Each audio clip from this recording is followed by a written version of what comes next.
Could they be the 2018 Capitals? And I'm always looking for the next 2018 Capitals, which is a team coming off a season in which they loaded up at the trade deadline, got the Kevin Shattenkirks of the world, said, this is the year. We are going for it. Screw the future. Lose. And then next year, having lost those guys that they added with a worse roster, end up winning the cup. A discussion I demanded we have today is that the Carolina Hurricanes have earned our respect. We must respect them. At 8-2-0, they have the best record in the Eastern Conference. And this is a team that going in, when we did our preview, kind of the name of the game was recovering from loss. You lose Jake Gensel, you lose Brett Pesce, you lose Teravainen, you lose Nason. Like, this is a team that lost a bunch after making some moves, trading for Gensel at the deadline last year, trying to go for it, and they lose in, how far did they go? A second round. They lose to the Rangers, which is kind of par for the Carolina Hurricanes course experience. What they have done since then is have the best record in the Eastern Conference. They're 5th in goals per game, 2nd in goals against per game, 7th both on the power play and penalty kill, and they're doing this with only one player, Martin Necas, just completely going off in a way that you say, well, that guy's going crazy. He has 18 points in 10 games. He's not going to perform at that rate. Other than Necas putting up McDavid numbers, there hasn't really been anything about this team where you say, well, this is a big fake fraud-ass pumpkin thing. Like, Seth Jarvis is playing on their third line as a right. Like, nobody is overdoing it so much that they're going to come crashing back to earth. Carolina Hurricanes, you have earned our respect, and I give it to you. Yeah, I mean, off the sustainability thing, the only thing that I think that you could have pointed to be like, I don't know if this is going to hold up, and they could be in trouble when it falls back to earth, is the goaltending, because Freddie Anderson was killing it to start this season. Then he gets hurt, and you turn to Pyotr Kochetkov, and Kochetkov has been like fine, but not good, not great, and they're still winning a bunch of games. They're 5-1, I believe, in games that Kochetkov has started. And so, like, it may not matter how great their goaltending is. They might just be a great team that is sustainable for an entire 82-game sample. And, like, when you talk about the Carolina Hurricanes, you're talking about analytical darlings, and, like, all of that's remaining the same this year. They're still analytical darlings, like, top 5 in basically everything analytics in terms of possession numbers, but like the results are there, and there's not many empty calories whatsoever either. Yeah, Shane Gostisbehere brought back. He was kind of like one of the gets as they were kind of bleeding star players. 9 points in 10 games, so he's been a fit. Good return there.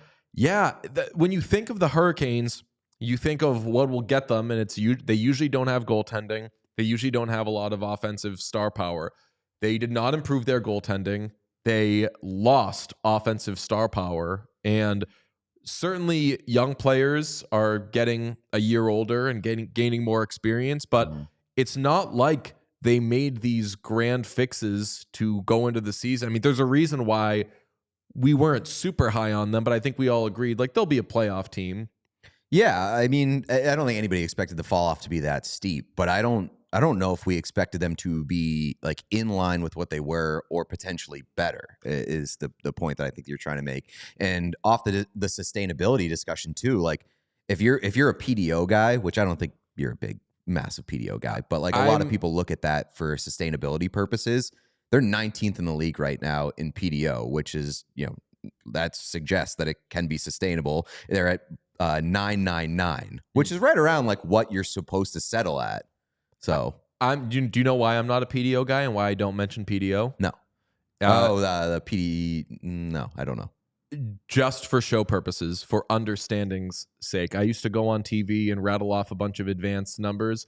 And what that would do is it would make me seem like I'm smart and I know what I'm talking about, but nobody watching it knew what I was saying. So it's good to bring up things like PDO, but I try to intentionally not like lead with things that somebody might not understand. But PDO, if you don't know, is just basically like how sustainable? It's how realistic is it? It's combined shooting percentage and save percentage, which like if either one of those things is insanely high, probably not going to be looked at as sustainable. It means it's not realistic. Yeah. So they're off to a very, very good start, including pummeling a Bruins team the other night that was like, we just need this win. They had just been shut out against the Flyers. If ever there were a game for which the Bruins would show up, it was Thursday night, and the Hurricanes just absolutely rinsed them.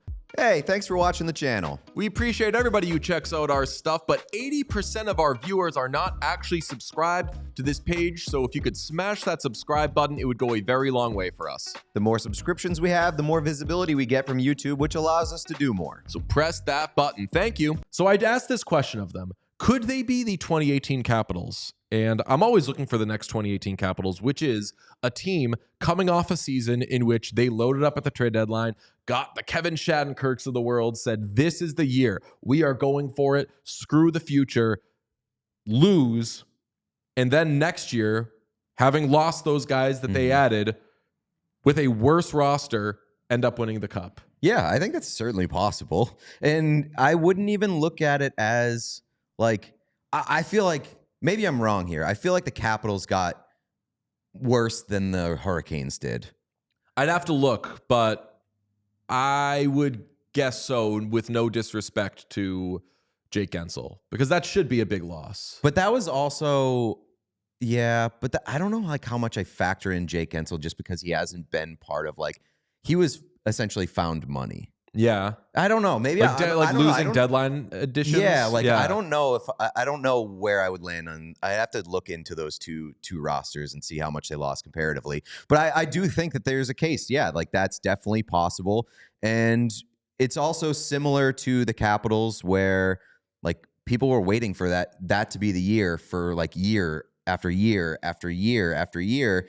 And then when they finally went for it and it didn't happen, everybody's like, all right, this is never going to happen for them. Mm-hmm. And that's where I think the Hurricanes are, where like people don't respect the Hurricanes during the regular season because they're always those analytical darlings and they're always near the top of the league. And it never happens to them. They always run out of gas at some point, whether it's the first, second, or third round. At some point, like, and we've had this discussion too, like at some point it's going to click, or at some point, it's for some teams, it just never does. Mm-hmm. Like they just never win. But with either scenario, I wouldn't be surprised with the Hurricanes. And I definitely have been impressed by the first month at how good they've been in basically every department despite their losses. Hurricanes are in a position that a lot of NBA teams find them in, where they're like, the Trailblazers are like, we have Dame. Like this, like every year we're going to be like, they should probably do it. And then at some point you either have to go crazy and add a bunch of stuff, or you just have to kind of pull the plug on it. Mm-hmm. I think this team still has the bones of, and especially with Jarvis and like the young guys coming up, I believe I'm in on this Hurricanes team, and I'm just so in on the Metro right now, which makes me so happy because my heart, I've got a Western Conference heart. I stay up late. True. I like Western Conference teams, but I want the East to be interesting to me. And the Metro right now, Hurricanes, awesome. Capitals, awesome. Rangers, awesome. Devils, not awesome. Oh, Devils but are right good. There. Yeah. Like Devils are really good. Their roster and their team is, I'm saying like how they're doing right now. Yeah, I mean they're like a little, they're wild cardy right now. Yeah, they're like a little below expectations, but they're still right there, and I think they have every ability to turn it on at some point. But like Blue Jackets being there, but that's where the list ends. It's kind of a haves and have-nots kind of situation. I'll say this, maybe the exception of the Blue Jackets. Like you've got three horrendous teams at the bottom of that division. Standings wise, points percentage wise, the Blue Jackets are closer to the Devils.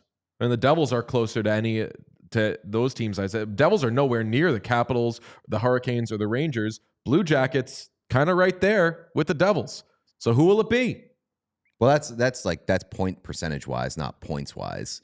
Points percentage is how tells how you've played.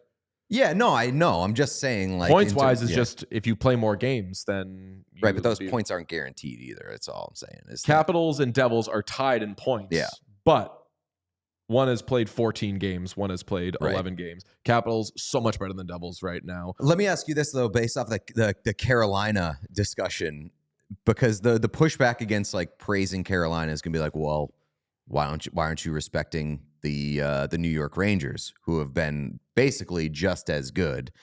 If you had to like crown a Metro champion after month one, is it New York or is it Carolina?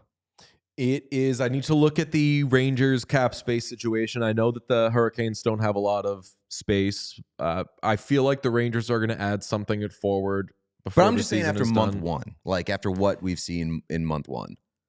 After month one, I mean, if you're to like power ranking it, it has to be the Hurricanes. I would agree. They have a better record. They've won 6 games in a row. The only thing that the Rangers have on them is a better goal differential, but other than that, better goaltending. Yeah, right, better goaltending, obviously. But only thing that they have on them is that gap is wider. But winners of 6 straight, better record. I'll just be a dork and say I'll go by the record. Hurricanes have been better than the Rangers. Yeah, Best team in the East. They have better special teams. Their power play is slightly better, and they have the best PK in the league with 2 shorthanded goals. So just I lean Carolina like you just based off the sustainability factor of it all, because like if Igor is not the best player in the fucking world, who are the Rangers? And there is. Again, like, do you say like, well, like if Necas gets hurt, they're going to lose a bunch of games? Like, it's only one guy, and it's not a goalie, right? So, Carolina Hurricanes, we're in on you, okay? And I think a lot of people should be. We all silly like the mayor.